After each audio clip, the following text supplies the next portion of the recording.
Pendiam ini ke channel Banwan Rak Kubor Baman Lagasmi.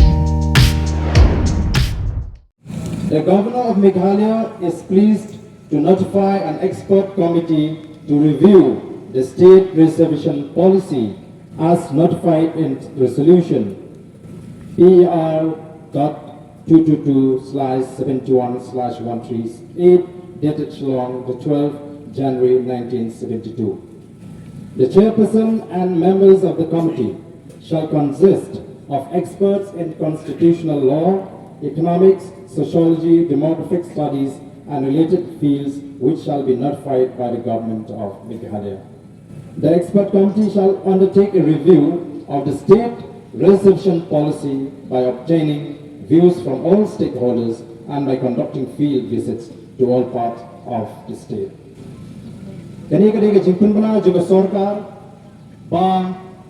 kantung ya kata expert committee kaban kuntuk ya kita ki beliau kibatip ha syafan ka rici sensyar kibadon kibatip ha ya subject juga economics ke sociology demographic studies bat kiwi kibanta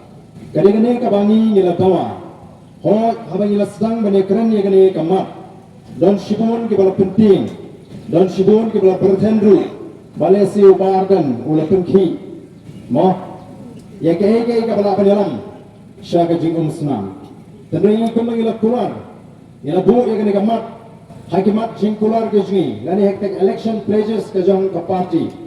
bahkan ban review ya ke reception policy ke digawe ni mat kiba nila let show patba bat kumtang ila budin ya ka ba ki way pat lesi ki slow ba kalong ka ethan bani kren ya gani gamat kisno kamlon dalele em bani kren rengi sno ban ainu bada ka jing kersan ka jong pi bada ka jing scam jumut jong dipat ba ka sorkar menta kala menjur bantung ya kata ka expert committee ini ka jing job ka bingkong ka jing